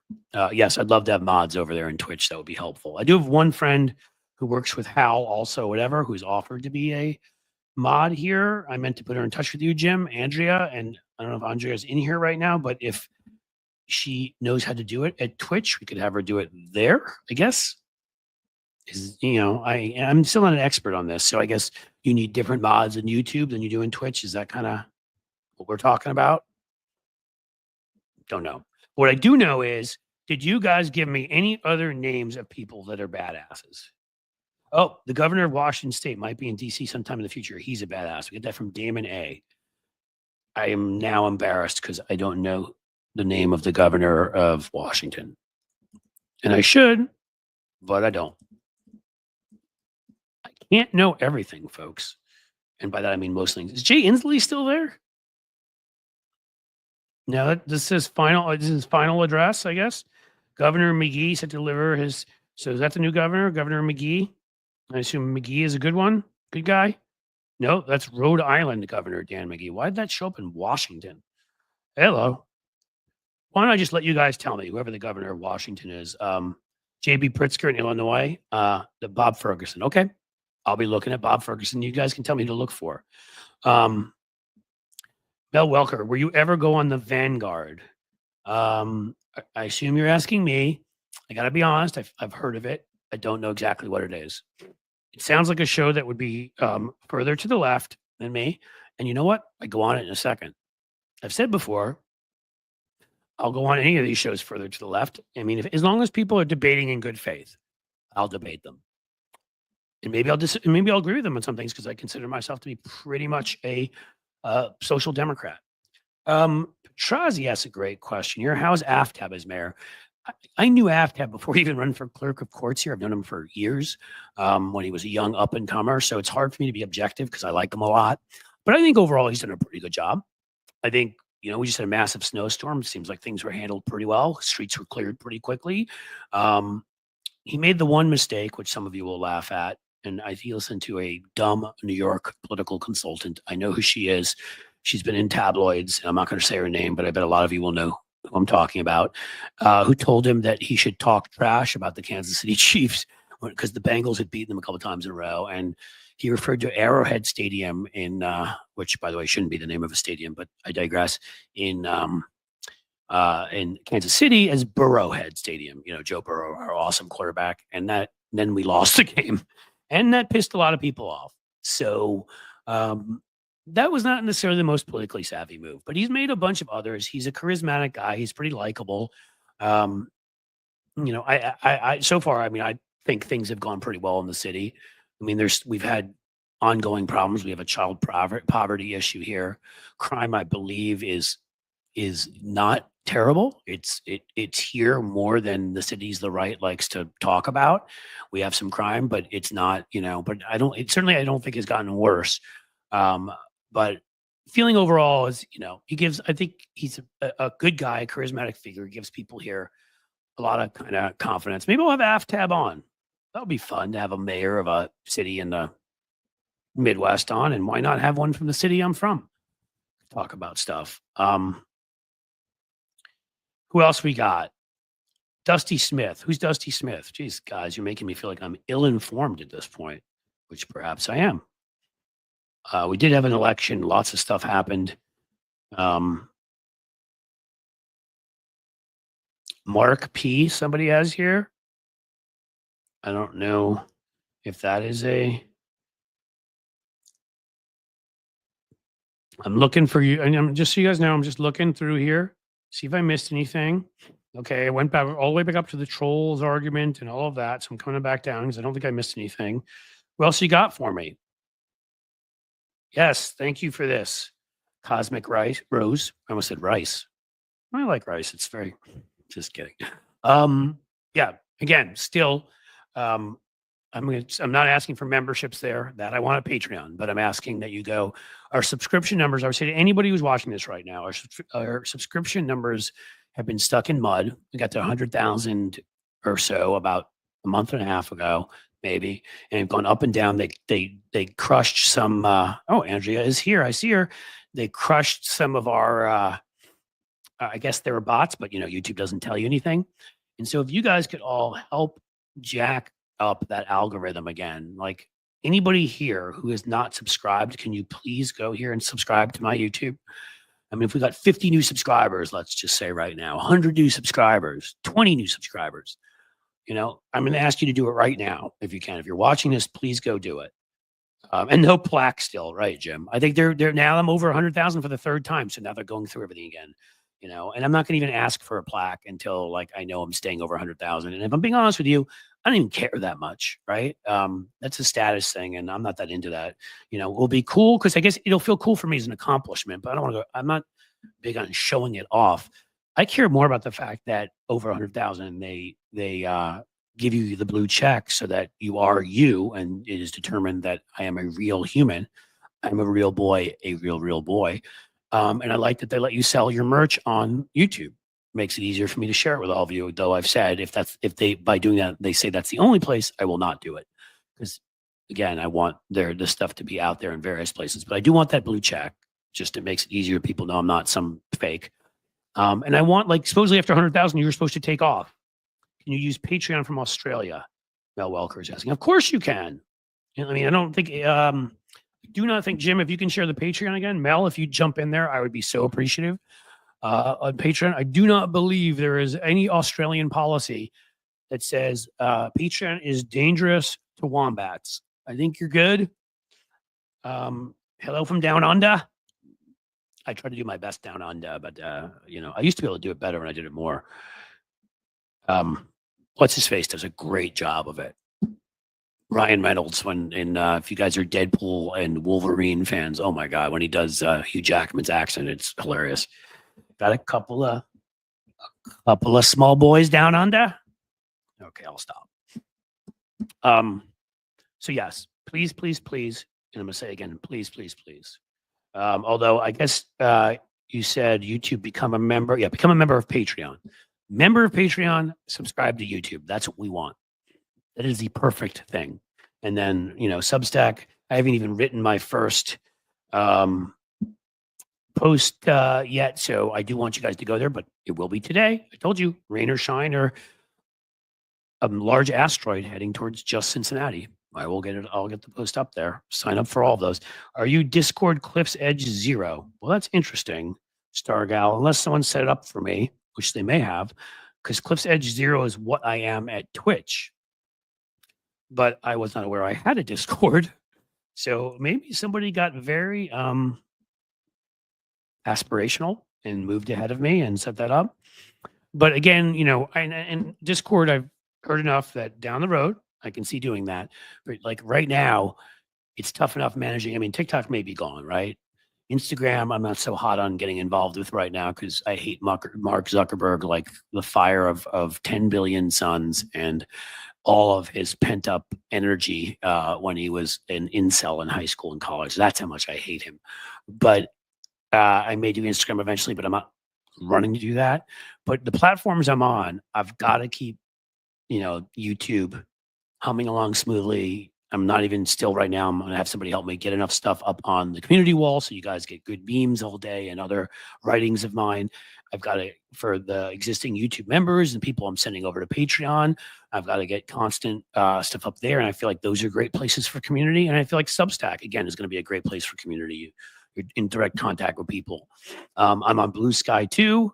You know, I'm not running around Blue Sky. You know, again, I think at this point, I'm at a point where I built a big following on Twitter over 100,000. I put a lot of time into it and it made a lot of other people money, but not me. And it's not about like money, grubby, whatever. It's sort of, if I have thoughts, if I have ideas, I love to write, I love to create videos, but shouldn't I do that in the places where I have fans and people appreciate what I'm doing and there aren't Nazis and I can actually get paid for my work? We all should be paid for our work. So Blue Sky I will be on, but I'm not going to be promoting it here a ton. You know, it keeps growing, which is cool. I think about 42,000 or something, which is nice. But again, for the community aspect of this place, that is going to be the best places are going to be Patreon and Substack, and then to a lesser degree, YouTube, where again, you have to be a member because we've got if we break through with those numbers and I start doing more of these rants that used to do really well, like I did 2 of today, I'm gonna start doing 3 per show, I think. Takedowns, we can call them. And we start getting more views and you guys start subscribing in bigger numbers. And I think we can bust through whatever algorithmic quicksand we're stuck in. And I can get back to where I was before. Thank you for following me on Blue Sky. Again, I do appreciate that. I mean, I am there. I'm certainly there to promote videos. I'm certainly there to, I've got friends there. I'll pop in, especially when I check out my DMs and people say stuff I want to reply to everybody except for the corn bots, if you will. There are a few too many of those there.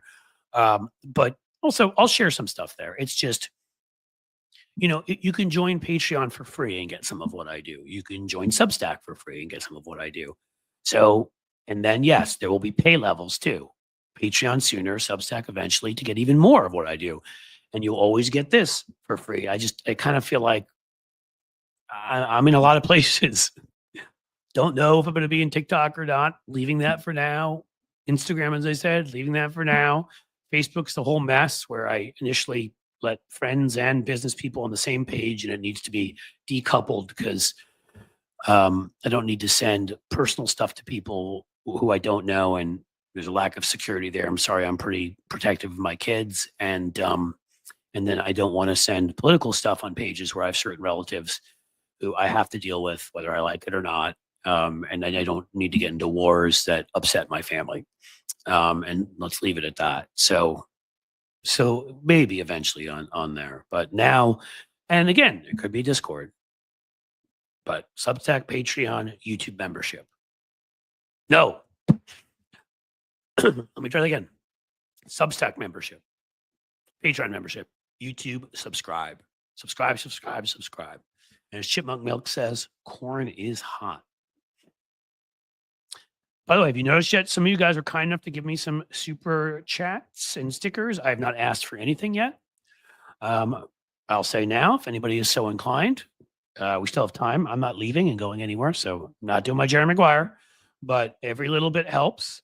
Sheldon Hughes, who comes through every show, and I truly appreciate it. I hope, Sheldon, I'll check the names. I hope you're for what the money you're giving, you easily can be subscribed to one of the various very good levels of Patreon. So I hope you are. So you're getting the benefits of it. You deserve that. I love the Cliff's Note part of the show. Thank you. Well, we're going to soon have 3 of them. I love doing those commentaries, and when I separate them out as videos, and I'm trying to give you guys the most content possible while also managing a crazy schedule. So why should I sit down and separately do those when I can do them as part of this show, entertain you hopefully, and then separate them out as videos to send out to the world, and hope that they pick up a solid number of views. In fact, I'll share something with you in a second. We got Monica Meadows too. So thank you, Sheldon. Thank you, Monica. She showed how underqualified Pete was. I assume that you were talking about our good friend Tammy Duckworth, and she sure did. She showed what a joke he was, from not managing a large organization to his disrespect for women, to the fact that he didn't know what ASEAN was, which, again, do most people want to be defense secretary? They do not. And even if they did, they're not blackout drunks, and they haven't assaulted women. So maybe the bar's a little higher for you to know something. And then also from Nikki Oliver, President Biden just got a peace deal. He did. Nikki, that's important to mention for this too. But with Hamas, I think you're talking about in Israel. I won't believe anything fully until it goes through, because we've been down this road so many times before. But I'm hopeful, very hopeful on that. Diane Capobianco, always a great name. Mr. Stoner 2 Dude, go Buckeyes. We are Buckeyes fans. Nobody has gone to Ohio State in my family. My wife's family would be the one you'd expect, because she's from Ohio. We are Miami of Ohio, folks. All right. The Miami Redhawks. You should love them. A lot of my wife's family. But here's some great history for you. And here's how America should be. My wife's grandfather, so my 2 boys' great-grandfather, came over to this country, Sicilian. We love that part. And they were the ones laying the tracks up in northern Ohio. So they settled in northern Ohio, worked on the tracks, as folks did back 125 or so years ago. And the story goes, because he's so awesome, he was brilliant. He is brilliant. He just said, I'm going down to Ohio State. Hopefully, the family was Catholic. He's like, hopefully one of the Catholic, not fraternities, because they don't have fraternities, but Jesuit houses or Catholic houses will let me stay there.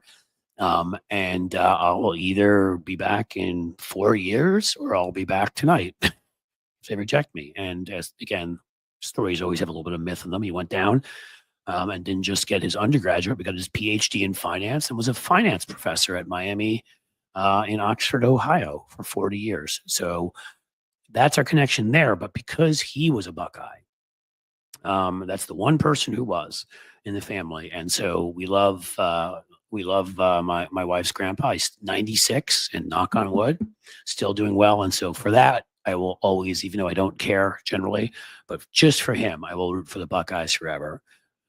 Because he is an extraordinary human being, a loving human being, who pulled me in like I was his own grandkid, even though I'm not. Almost brings tears to my eyes. He's such a wonderful man. So I will, if the Buckeyes winning makes him happy, I will root for the Buckeyes. Yes, as Cynthia says, please oops, I clicked on the wrong one. I'm sorry. Please like and subscribe. Like this if you can.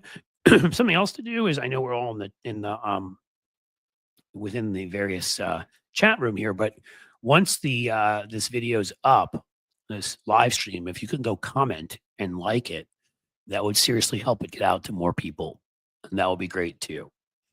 So yeah, Sylvan Quaffon, like saying your name, I'm sorry. Florida, Nevada, Ohio, Pennsylvania, Wisconsin, Michigan all went MAGA. They did, but by differing amounts.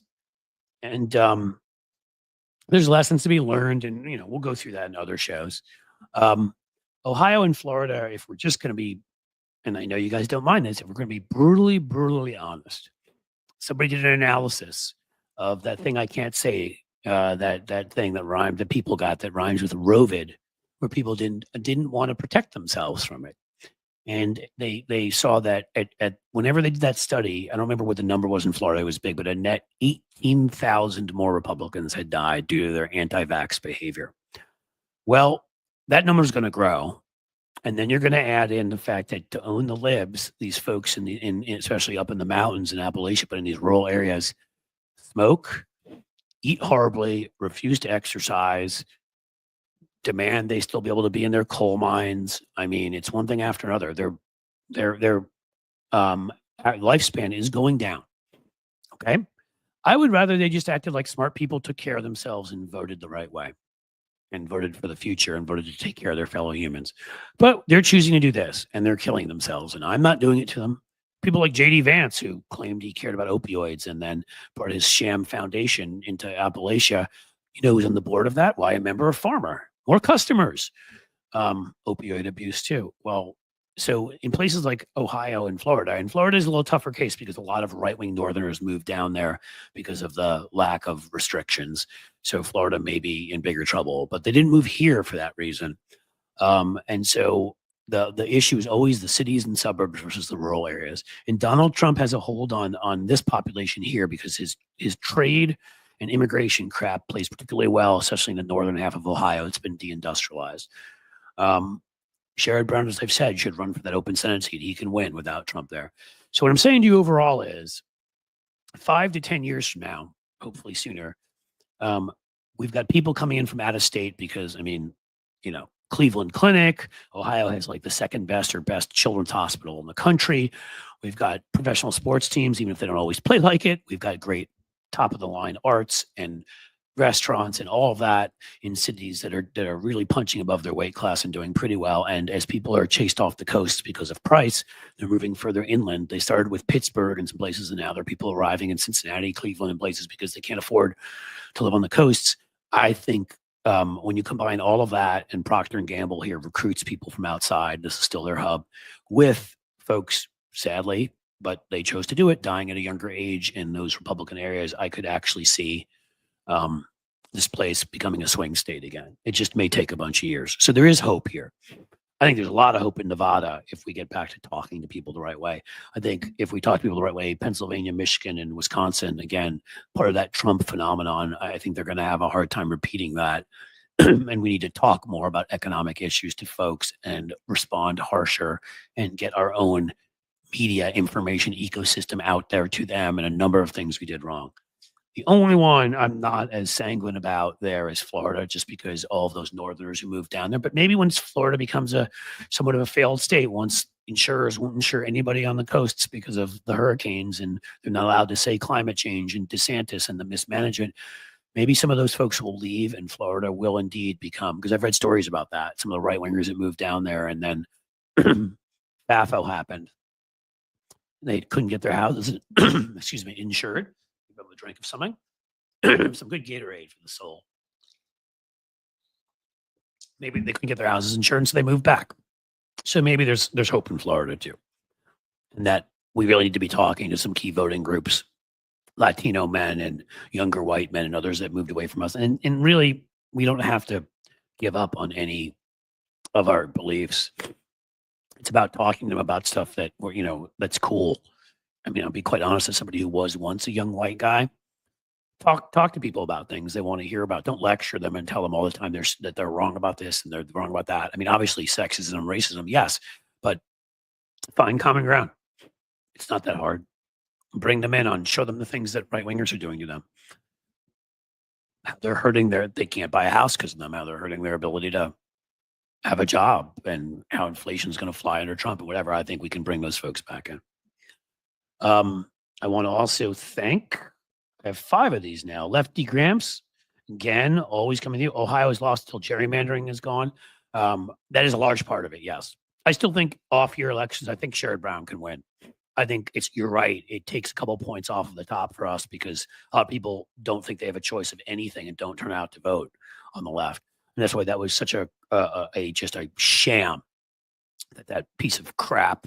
LaRose took the anti-gerrymandering thing and lied. I mean, blatantly on the side that was used language on the side that was pro-gerrymandering to make it seem like it was anti-gerrymandering, and they put money behind it. I mean, a lot of us are furious about that, but we'll try again and we'll do a better job of stopping this schmuck, this jack-in-the-box loser from pulling that crap again. I mean, so loyal to a movement that he came in 3rd behind J.D. Vance and Bernie Moreno a couple of years ago when he was running, for the Senate seat. Came in 3rd behind the guy that had gone to the dating site for young men you want to have fun with, Bernie Moreno, now our senator. In any case, LaRose sucks. I think that we can make some improvements while the gerrymandering is in place. But yes, we absolutely have to get rid of it. And that means we have to prioritize and have our people step up with real money and real grassroots efforts to win those Supreme Court seats back and declare them this unconstitutional as they did before, but enforce it. When it wasn't done, there was one other state, I don't remember, when they wouldn't rewrite the lines. I think it was Wisconsin. They said, fine, you guys won't do it. We're going to do it. Why? Our Supreme Court said, you need to rewrite the lines, but then kept giving them stays as they kept finding them in contempt of court. So they would change it a little bit in our favor and then walk away. Change it a little. They ran out the clock, and then they won the Supreme Court seats back. In the end, it got us Greg Landsman down here. It did help us win one additional seat, but we were supposed to get 3 or 4 seats out of that in the state house too, state senate. No, that you're absolutely right, Lefty Gramps. We need it. If we get rid of gerrymandering and those other demographic changes happen, I'm talking about. I mean, again, I'm not saying there's going to be a blue state, but this could be a lean 3-point Republican state, and we can win lots of stuff in a lean 3-point Republican state. I mean, Republicans just did in some states that were either equal or were lean 2 or 3 point. I mean, Michigan's a lean 2 to 3 point Democratic state. Think about all the women they elected to every position, won back both houses of the state legislature, and everything. And then Trump came in and won. So if we can become that on the right, we could win plenty. We can win back the state house or state senate. We can win the governorship. That's what we need. And then Jimmy Jins with a $5 super chat. Thank you. This super chat is for nothing more than to support Cliff and his family, Bob Ferguson for president in 2028. Well, it does support me and my family and allows me to do more of this stuff. So all I can say is thank you, because I like doing this.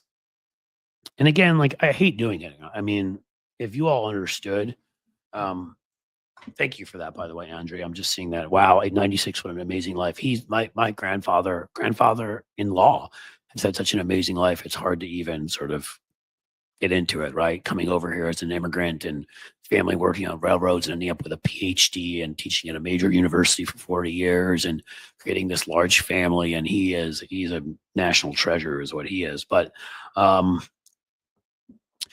Diane, I can answer your question very easily. Got to take off. Lefty Gramps, thanks for being here. We'll see you again soon. Why does Ohio keep voting for Jim Jordan? And my answer to you is Ohio does not.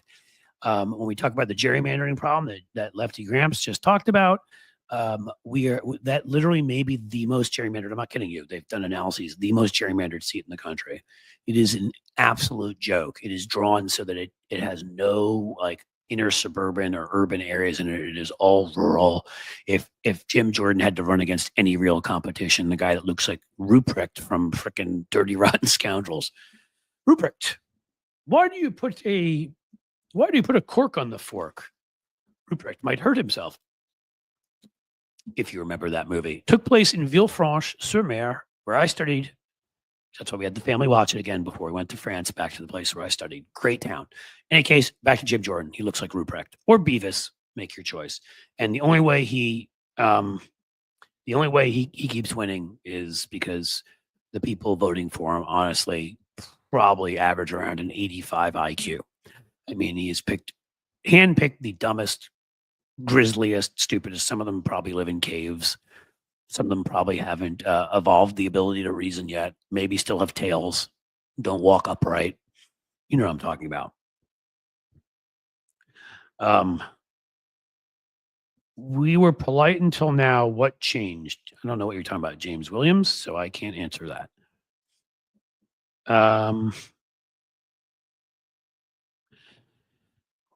Where else are we? Wow, we've been crushing it today. I haven't looked at the time once just because it's been fun. I think those 2 rants are helpful and it gives us a lot of topics to talk about. So that's why I'll start coming in with 3 for tomorrow. And I have a guest who has tentatively said he will be here, and he is awesome. A terrific writer, columnist who should I tell you who it is? Should I tell you? The problem is if do I see Twitch? I don't see Twitch right now. I go there sometimes. Is there something cool going on Twitch, Epigirl, that I should see? In any case, should I tell you guys who's going to be here tomorrow? Will you come by? If I tell you who's here tomorrow, will you come by anyhow? In any case, he has not. You can check your email. I'll give you all kind of rant topics. Well, good. I will. I'm happy to have people share them. There will be plenty because, again, I used to do a lot more of these. I'm getting back to this. There are people that just need to be torn apart. And I don't usually just tear them apart myself. I watch for good Democrats or good media members, people that do their job in the media and aren't both sides or whatever to do it. And then I will jump in and add my take on all of it and also tear them apart. 2 for the price of 1. That's my most fun, to me, kind of takedown, let's call it. The Cliff's Note takedown. Do I think there'll be elections in 26 and 28, Evergirl? I do, actually. I think Trump is going to be just incompetent enough, and I think just enough people will stand up and ensure that stuff happens, that we don't end. I think he will try to sway them as much in the Republican direction. I think in Republican states, it's going to get even worse, harder to win because of what they're going to do. I think they're going to do kind of an Erdogan kind of thing where they, and maybe they can't get away with that even as much, where they try to tilt it as much in their favor. But Orban and Erdogan have both lost certain elections, local elections their parties have lost lately. So, I mean, they are beatable, and Trump will be very. And I think by then he'll have blown everything up. Hopefully not all of us, but destroyed enough things. The economy will sadly probably not be in good shape, and he'll have offended enough groups of people that he will be unpopular yet again. So, all right. Well, I guess nobody really was interested in who I'm having on tomorrow. So I guess it'll be a surprise. Hi all. I just subscribed with this profile. Cool. Subscribe to hopefully the YouTube. Again, subscribe to YouTube. Subscribe. The only way I'm going to defeat this algorithm, it's like a war. It's a battle. You know what it is? It's a fighting war. Did you hear when Pete Hegseth said that? President Trump has told me that we must have a lethal force and a war fighting force. Is a war fighting like a talk saying force or a walk moving force? Is it what is a war? These people are so stupid. War fighting.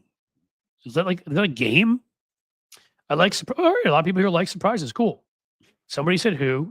People said I like surprises. Whoever puts the most in there, he's a pretty cool person, and I'm sure you're familiar with his work. And if you're not, you will be because you have to be, because he's one of the most honest columnists out there writing about politics from a liberal perspective, always with truth, always with facts, never with both sides, always calling it like he sees it, and is able to do that, and is very, very important.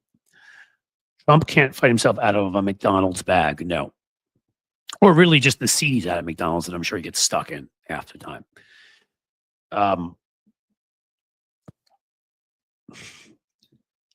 Didn't the Ohio Buckeyes win the Rose Bowl? I believe they did, yes.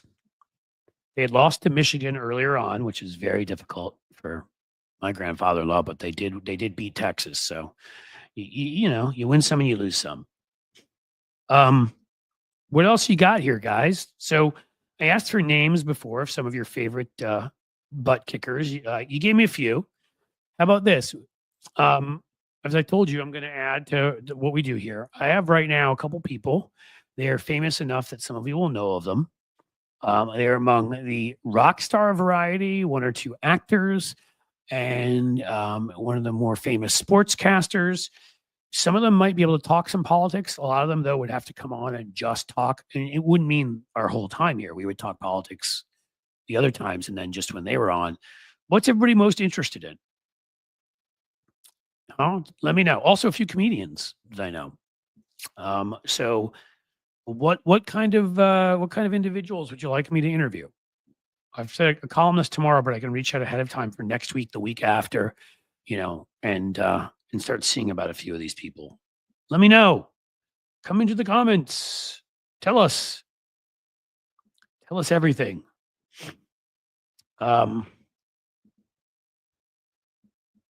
What are topics we got floating around? Check out the Vanguard. They were on. Okay, you'd mentioned that they were on Boston Brian a few days ago. I am a big fan of Boston Brian. We keep missing each other. We want to talk on the phone and chat because we know each other from online and are fans of each other. But somehow he has a real day job, man. I respect the hell out of that guy and makes this work. And so maybe I'll have Boston Brian on if he can come on. Everybody be a fan of that because he's pretty freaking cool. Yeah. Okay. Unless somebody has a problem with it, maybe I'll invite Brian on. That'd be somebody cool to have on. Seska needs more attention and you're hilarious together. Okay.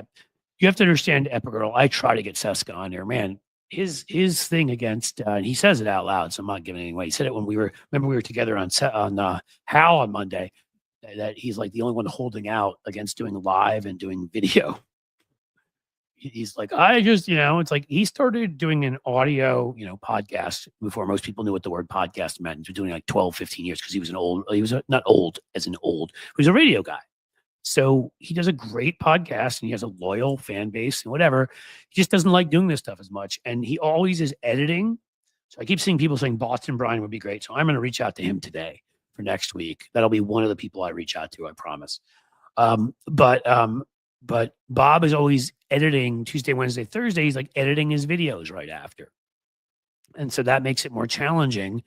His audio podcast on these days. Like he's got stuff he's doing. Michael Cohn, interesting. I don't know Michael Cohn, so I can't, I've never met. I do know Allison Gill. I could see. I don't know if Allison, I think, Allison and I respect and appreciate each other. I've been much more of a critic of Merrick Garland's. I don't know if she'd hold that against me in coming on, but I'll invite her. Dana Goldberg. I know Dana a bit too. I'd love to have Dana on. I haven't talked to her in a bit, but Ojeda, yep, could have him on. Jen Kirkman. I love Jen Kirkman. Who said that? Elizabeth? I am reaching out to her actually to try to get her on.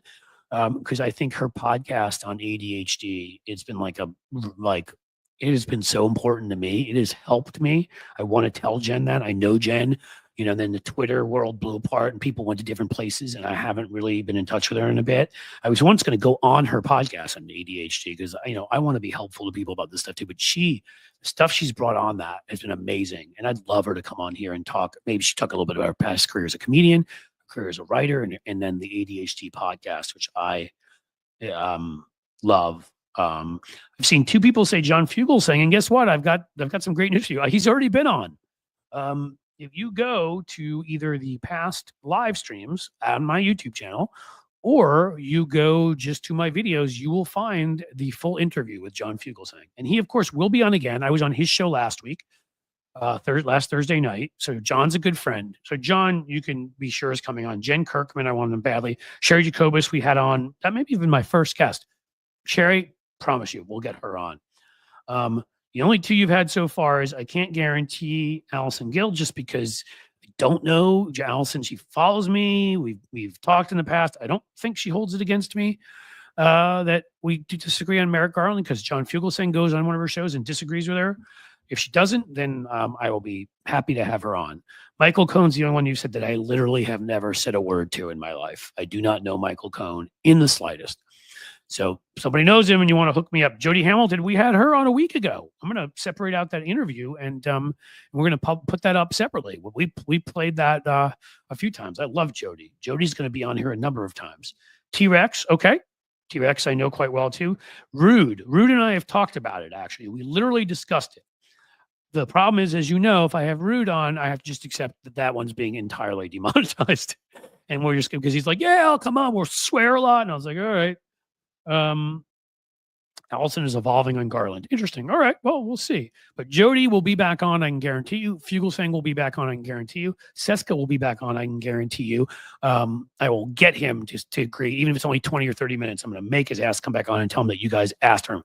Trey Crowder. I love Trey Crowder. I find him hilarious. I do not know him. So, but I do know some common people that know him. Malcolm Nance. Well, we had Malcolm on already. Malcolm's a good friend. He'll be back on too. Kimberly. If you're referring to Kimberly Johnson, I would love to have Kimberly on. Kimberly has, I understand fully, and I don't know what she said publicly and hasn't said, so I'm going to hold back. But let's just say, I think, like some of us, I was told you I was saved from being kind of in a bit of depression from when I went to France and all of that. Kimberly, the results of the election, really hit her hard the way they hit me hard. Is Nance suing the New York Times? He may be. I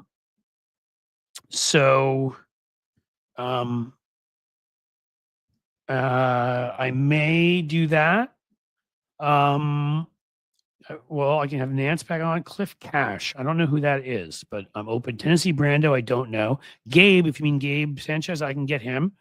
Another one, Keith Oberman, I do not know, but the famous sportscaster, as a hint, who I told you I do know quite well and has agreed to come on, used to be part of that whole big crew that made SportsCenter famous. And so we will have, maybe through him, I can get Keith on. I don't know Keith personally, even though I did go on Countdown once back in the day. A few times, actually. Keith, I think, was hosting it once, but I think there were fill-ins. David Schuster one time. David's a good friend. He's done something that's sort of, he's at the Young Turks, but he's done like their foreign, I think I feel like it's like these stories from abroad. He separated himself from all the bad stuff, and David's a terrific guy, but maybe he can't come on here because I've said some things.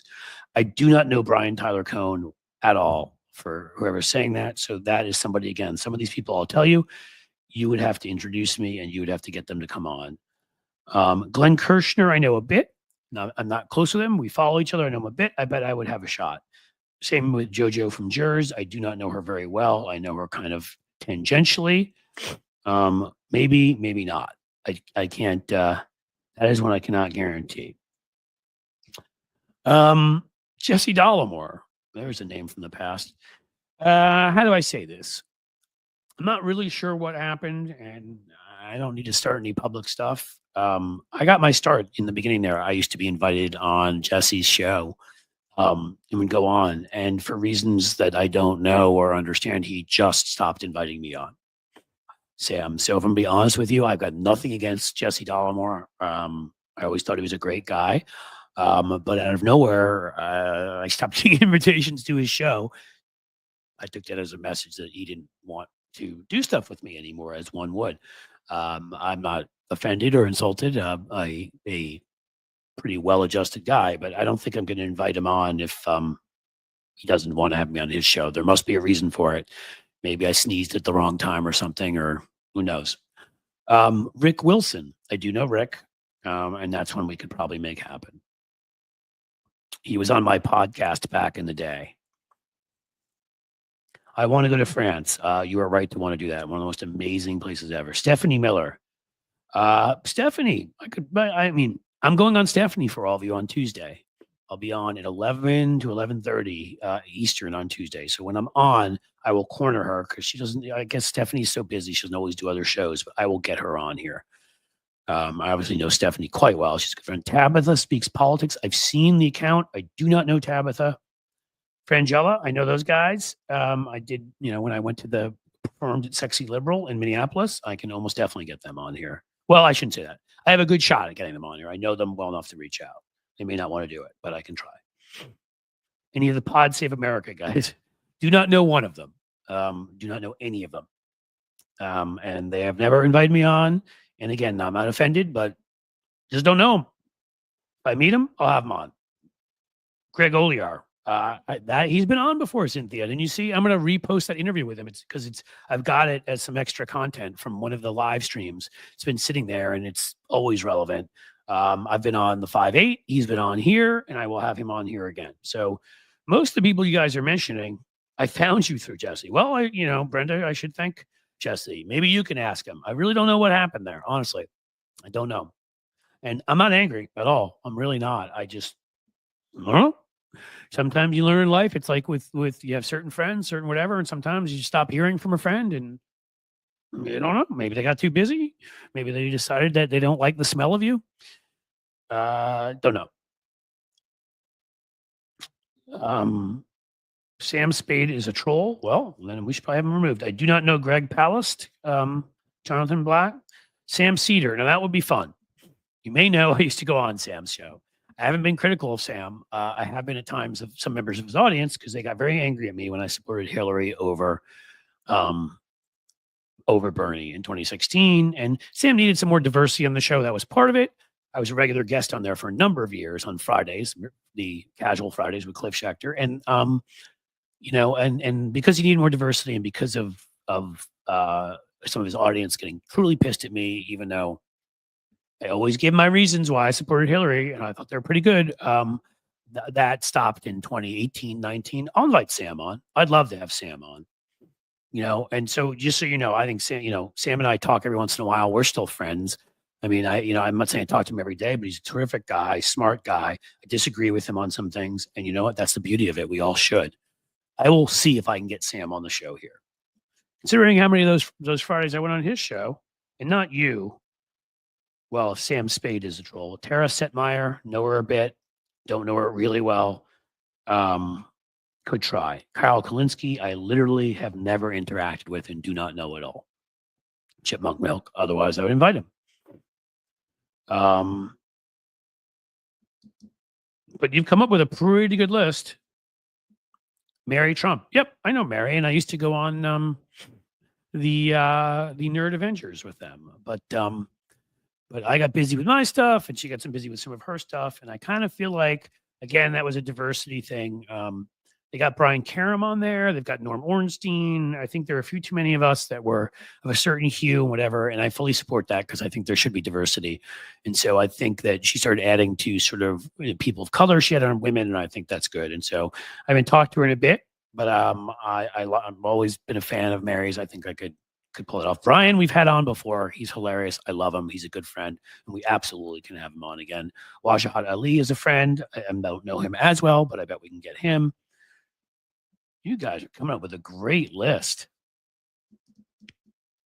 But okay, we've come to the end of this part of our program, I think. What else, what else do we have to say before? We'll you've given me a list here. I'll go back through this.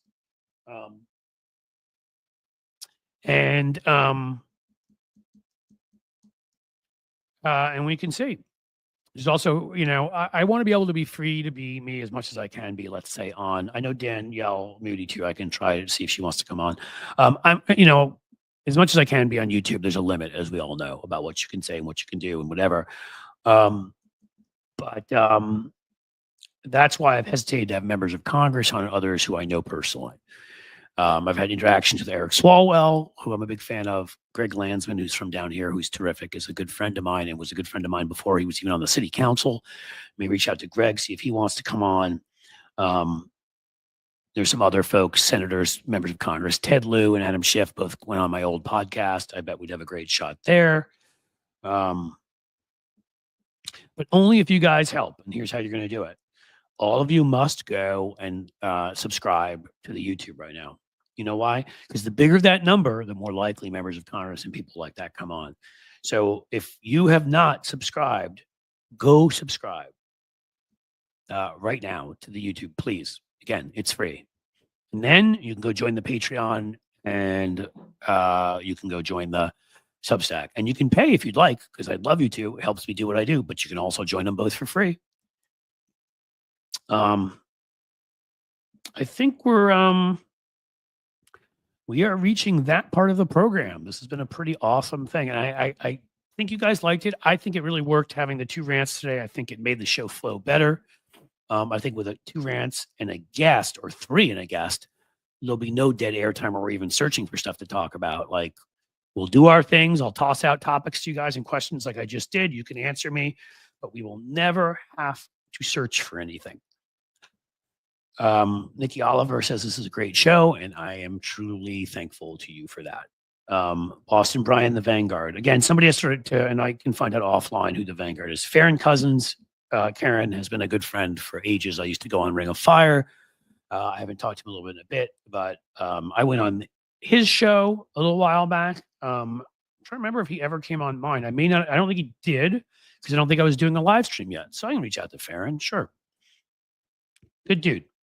And I've hung out with him. We used to, when I used to go to these conventions, lawyer conventions. He works for Mike Papantonio, you may be familiar with, and I used to go and do PR for some of them in Vegas. So Grumpy Cat says, thanks, Cliff, for the awesome show. Thank you for thinking it's an awesome show, and thank you for being here, because this could not happen without all of you.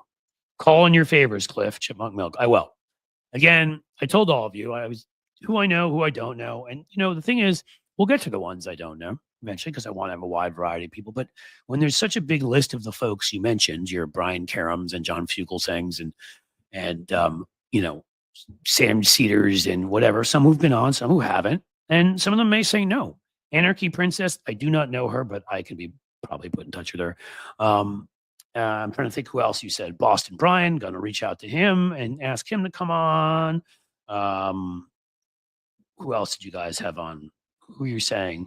Who'd you put out there that I was just talking to somebody about coming on, losing my mind. We've said so many names here, but there are a lot of good folks that I will reach out to, and I will go back, as I said, through this list. It will be there once this goes up there. So do I have to do it?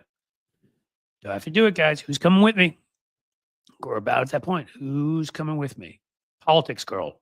Good call. And LB is actually a really close friend from 5'8". I invited her. She was busy doing some things. I will get LB on here. I will get Politics girl. I know a little bit. I can try. Sorry to whoever, Mel. Not you, Mr. Stoner. I am never having Susan Sarandon on anything. I like her acting, and I blame her for pushing Jill Stein and being one small part of helping our country be where it is. So sorry, I don't want to ever talk to Susan Sarandon or ever see her. No offense to you, but maybe that was a joke. But if you were serious, I no. The son of the founder of Hamas. Yeah, he said some really interesting stuff. I would have him on. See you saying Lee McGowan again, of course, who is Politics girl. I will have, if she'll come on, I'll have her on. Absolutely.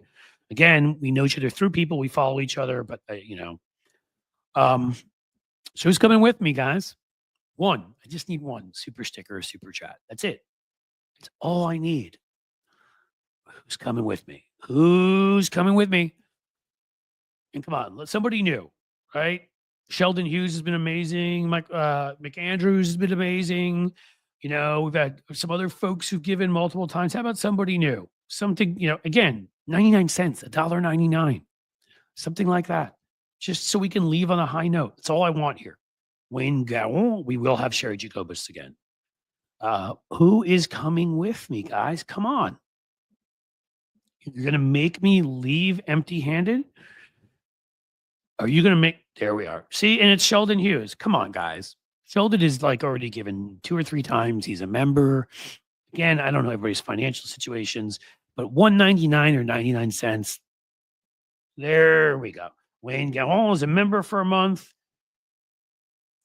Thank you for that. You are awesome. Even if I will try to convince you to move over to Patreon to be a member there. But you know what? Membership is good at, and I want to make sure I tell people, and I've said it before, Jonathan Black, see, there you go, $1.99. That's all we're talking about. Yeah, we're getting the little ones. See, they're coming in now. Thank you.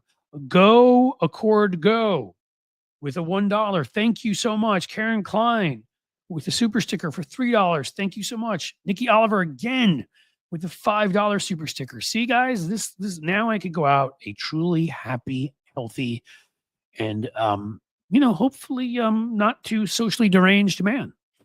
I don't have to go out and commit acts of violence now or, petty crime, maybe knock over a liquor store because of you guys. So I really appreciate it. Elizabeth, 199, thank you so much. But we'll keep doing this. We'll keep having these conversations. You guys are, that was a flood of stuff. You guys are amazing. Is 99 cents the lowest someone can give? It's the lowest I've seen, Big Stephen Van, but if you want to try 15 cents or something, go for it. I don't get offended by anything. Oh my God. Now this is amazing. Wayne Gallon gifted 10 Cliff's Edge memberships. Well, so it looks like the YouTube memberships will be growing, but I did want to talk to you about that. We are going to condense that. There will be one $5.99 level, $5.99 level on there. Most people are at that or below right now. I sent a message to a couple folks on there who are at $10. We're not going to be able to do that there because, again, there's too much to manage back and forth. So if you want to be on the $10 level, the 3 or 4 folks, you know who you are, you're going to need to move over to Patreon for that. Otherwise, the $5 level is going to be $5.99 here, just because the way it works out with YouTube. Let's help Cliff get monetized on Twitch. I am monetized. I got to fill out the stuff. So thank you for that. But again, it doesn't mean I don't want you to become members on YouTube. If it's that or nothing, please do that. But I think you're going to have access to so much more at Patreon, and we're going to have so much more interaction. And so I just will say that will be my go-to. And it won't only be the one $5.99 level. It'll go all the way up to $2.50, where you get to have a phone call with me, get together for lunch with me. If you ever want to do that, maybe meet a rock star. Cool stuff up there. Politics Girl just had a great takedown of the LA fire misinformation. Awesome. And NYL for 5. Thank you. You may have seen I interviewed my friend Adam Roth of a Creative Roth family, and that he also, I think, during some of that shared some things. It wasn't a takedown, but shared on the ground some stuff, started to debunk some of the misinformation. So that was a cool experience. Adam's awesome.